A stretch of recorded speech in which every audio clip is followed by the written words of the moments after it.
Captain Hook. Get his hook from? The second hamster. My name is Eddie Salty Beard Bones. I'm the great-grandson of Billy Bones. Through the tops of the star, along with WHET and the Feast of the Pirates and Black Sails.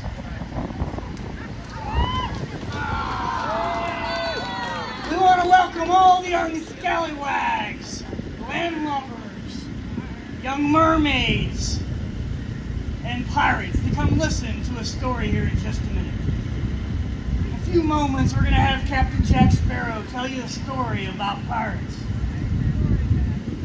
September 17th, we want to invite everybody to the Feast of the Pirates in Belleville, North Carolina. It's going to be a full-day event. So if you enjoy being a scallywag and you enjoy cannons being shut off, that's your day to go visit.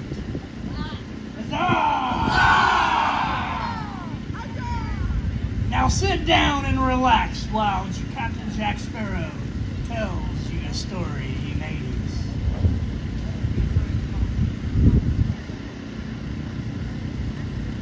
He said, don't be afraid to get on it, so we're going to sit on this microphone. I'm just kidding. You know who I am? It's Captain. Why do you always forget the captain? Why? Settle down with me and let's take a voyage. And let's take a journey into pirate history, shall we? In the late 1600s here in these lands, pirates actually made landfall upon the sands and the waters that you take and dip your feet in and swim in. Right on this edge of this island, there's an area called the Point. Anybody savvy with that area? Not your finger, mate. We're not talking about pointing your finger. Down in that area, there's another little piece of land called Sheep's Island. Anybody savvy with that? On the opposite side of that, there's an area called Lockwood Folly. There in the late 1600s, mates, pirates would sail in those waters, hide from the British, and actually bury treasure. To this day, no one has found it. Maybe it's you. If you do find it and commandeer a boat, call me. Yeah, don't be shy, man. Bring around. Also, how many of you are familiar with female pirates? Not that it was only men who were pirates, there were women as well. As you can see, there are a fancy amount of us here, men and women. Take a trip to 1695 where a lady was born by the name of Anne Bonny. Anne Bonny was a fancy lady born out of wedlock, but her and her father moved here to the Carolinas at a young age. See, there at the young age of 8, she was already becoming a handful, see, man. At the age of 18, she met a man named John Bonny. Yeah, they got married, even though her father was unapproval of it. They got married and made their ways into Pirate Haven, which is called Nassau in the Bahamas. There at Nassau, us pirates do what we like, when we like. Fancy, isn't it? Even at these times, the governors would always turn their heads on what we did. But times be changing, and so be the laws. See, even at this time, the governor wanted to be what they call a pirate tattletale. That's what you call no good, man. No good. Aye. So Mr. Bonny wanted to become good friends with the young lad. The governor, they become friends, and both became tattletale on us pirates. No good.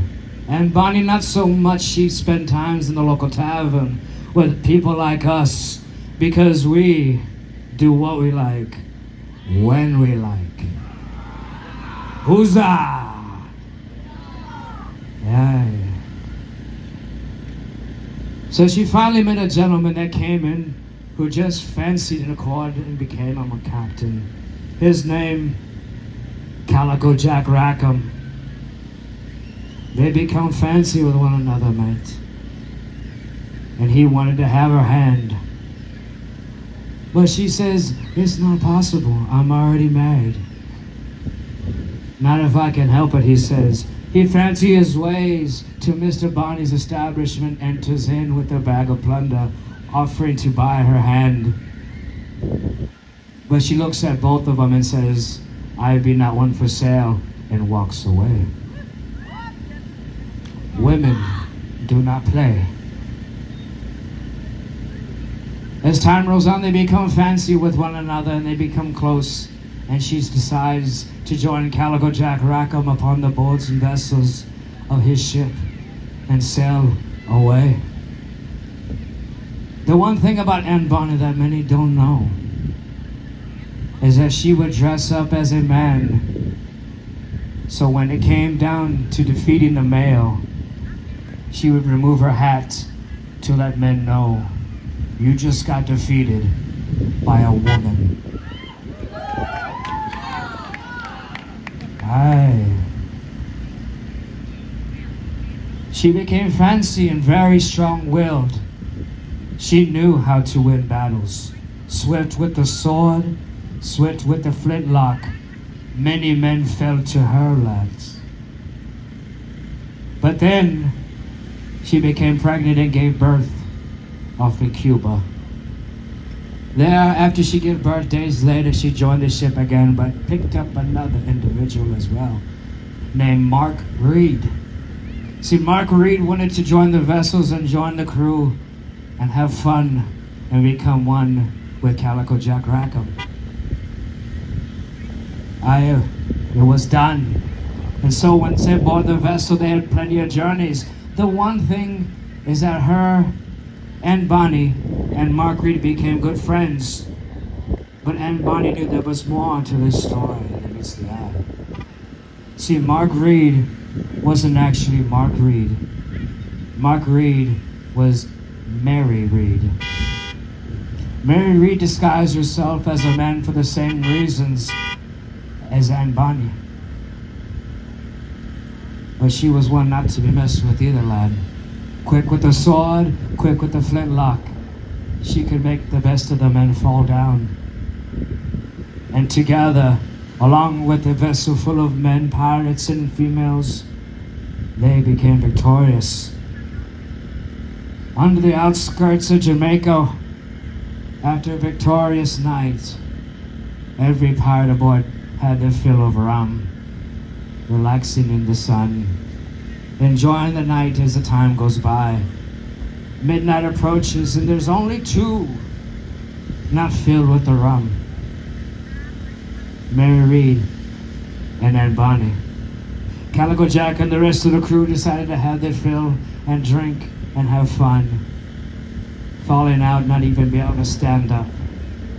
At the same time this be happening, around the backside come the British looking for the pirates. They come upon the backsides, approach the ship. Mary Reed and Anne Bonny trying to wake up every single man up on the vessels, telling them the British are coming behind us. Get up, get up. Banging them on the head, telling them to rise and fight. Not one could even bring up and hold the broadsword. Not even one could go off and hold them flintlock mates. One by one, the two females took men out. 1, then 5, then 10, then 20, until overpowered by the whole British, they were captured along with the other pirates. At that moment alone, they were taken into the court systems in the jail cells. They're all convicted of acts of piracy, mate. Then come the two ladies. They say we cannot be accorded and counted for acts of piracy because we be with child. And due to Jamaican laws, no woman who is with child shall meet any bit of death or demise. So they were both set free, not convicted of piracy, not convicted of anything. Be with child, they were let go. Meanwhile, in the backs, in the jail cell, Calico Jack Racker, waiting for his demise, went and spoke to the guard, asking to see Aunt Bonnie one last time as his one last request. And so it be done. Aunt Bonnie came up right beside the cell, looked up at him, Calico Jack Rackham, saying, "Don't you have any last words for me? This be the last time you see me." And Bonnie looks at him and tells Calico Jack Rackham, "If you would have fought like a man, you wouldn't be hung like a wild animal." And she walked away. She sailed off, set off into the seas, and was never seen again. Mary Read, unfortunately, met her demise and was captured once again, and spent her time in her life behind a jail cell, which be one of another story. My name is Captain Jack Sparrow. I am from Black Sails Adventure Company. Come see us right over there in the corner. We're doing pirate tales all day. And as always, keep your eyes on the waters, mate. Huzzah!